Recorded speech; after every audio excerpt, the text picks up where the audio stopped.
Olá, estudante. Espero que esteja tudo bem com você. Nós estamos iniciando hoje o nosso sexto módulo da disciplina de Mecânica de Equilíbrio. E até aqui nós estávamos tratando sistemas que nós chamamos de corpos rígidos. São objetos de estado sólido, cuja aplicação de forças gera nele movimento de translação ou de rotação, mas não produz nesse tipo de sistema nenhum tipo de deformação, ou pelo menos as deformações não são tão significativas a ponto de nós termos que levá-las em consideração. O que nós vamos fazer a partir de agora é tratar um novo tipo de sistema que também aparece nas construções, nas edificações, que vocês estudam no curso de vocês e que agora tem um comportamento diferente daquele que nós observamos para os corpos rígidos. Então, pelo fato de que agora os nossos sistemas podem alterar a sua forma, a maneira de nós tratarmos ele também vai sofrer uma alteração, na verdade, uma adaptação, para que nós possamos continuar descrevendo as condições de equilíbrio da mesma forma que nós conseguíamos fazer antes, mas agora tratando, olhando para esse sistema com um ponto de vista específico para ele. O nosso estudo vai se concentrar então no que nós chamamos de hidrostática, que é a parte da física que se dedica ao estudo de fluidos e do equilíbrio desses fluidos. De maneira geral, a hidrostática, então, ela é a parte da física que se dedica ao estudo de líquidos e de gases, sistemas que têm formas variáveis porque não apresentam uma resistência a forças de cisalhamento. Então, quando nós aplicamos uma força em um sistema gasoso ou em um sistema líquido, ele não mantém a forma da mesma forma que nós mantemos a forma quando aplicamos uma força num objeto de estado sólido. Então, se eu pego um objeto de configuração, se eu pego um objeto no estado sólido e aplico uma força em uma de suas extremidades, essa força ela é transferida partícula a partícula até que chegue na extremidade final desse objeto e produza então um deslocamento do objeto como um todo. Quando nós aplicamos uma força num sistema fluido, seja ele um gás ou seja ele um líquido, a mobilidade das moléculas faz com que uma camada de átomos deslize em cima da outra, não havendo então aquilo que nós chamamos de força ou de resistência de cisalhamento. E por essa falta de resistência ao cisalhamento é que ocorrem então as alterações na forma desse tipo de material. Então, o nosso objetivo é estudar o comportamento desse tipo de sistema, e antes de nós falarmos especificamente dele, eu gostaria de relembrar com você que nós temos três estados físicos básicos para a matéria. São eles o estado sólido, o estado líquido e o estado gasoso, que eu mencionei para vocês. No estado sólido, o que a gente observa é que as partículas que constituem o material, ou seja, os átomos, eles se apresentam muito próximos uns dos outros. Isso porque há uma pequena mobilidade, né, uma pequena movimentação entre esses átomos, o que favorece a acomodação numa configuração de menor volume e aumenta então a interação de um átomo com o outro. É por essa questão de eles estarem fortemente ligados e muito próximos uns dos outros que a gente observa no sistema macroscópico uma não alteração da sua forma. Ou seja, o material sólido tem bem definido o seu volume e também tem bem definida a sua forma.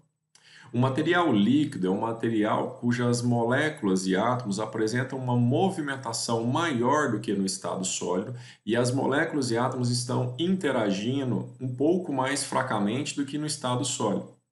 Isso faz com que um líquido tenha a forma variável, mas apresente ainda assim um volume constante. Então, quando você pega um litro de água, por exemplo, e coloca-o dentro de uma jarra, o volume de líquido ali dentro é de 1 litro, mas o formato dele é o formato da jarra. Se você derrama esse líquido contido na jarra no chão da sua casa, por exemplo, o líquido continuará tendo o mesmo volume de 1 litro, mas agora terá o formato em que ele está derramado na superfície do chão. Então, para materiais líquidos, você tem uma forma variável mais um volume bem definido. O próximo estado físico que nós podemos analisar aí é o estado gasoso. Seria você dar maior liberdade de movimentação aos átomos e moléculas que constituem esse material. Uma vez que essas moléculas apresentam maior movimentação, a interação entre elas é reduzida, o que gera para o sistema como um todo uma maior liberdade e, portanto, não podemos mais ou não conseguimos mais delimitar um volume específico e uma forma específica para esse material. O volume do gás é definido pelo recipiente que contém ele. Então, se você coloca uma quantidade de gás dentro de um recipiente de 1 litro, o volume desse gás será de 1 litro. Se você abre esse recipiente e coloca essa mesma quantidade de gás num volume maior, por exemplo, da sala onde esse recipiente estava, o gás se espalha por todo o ambiente e passa a ocupar então o volume do ambiente onde ele está confinado, nesse caso a sala.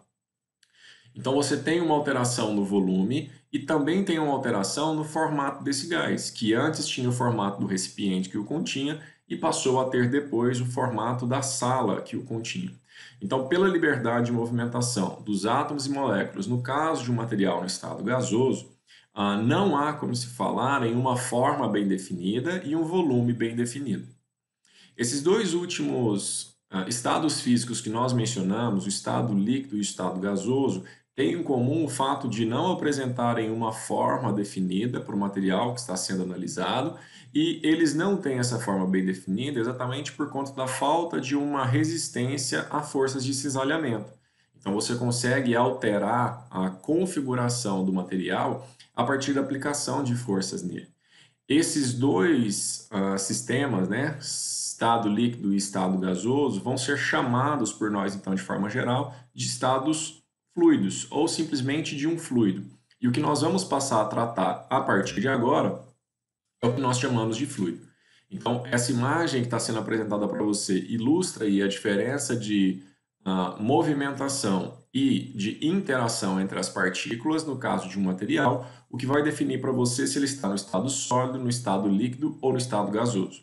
Perceba que no estado sólido as moléculas estão muito fortemente ligadas e próximas umas às outras. No estado líquido elas estão mais fracamente ligadas e mais afastadas umas das outras, interagindo menos também umas com as outras. E no estado gasoso, elas apresentam uma liberdade de movimentação muito grande e praticamente não interagem entre si.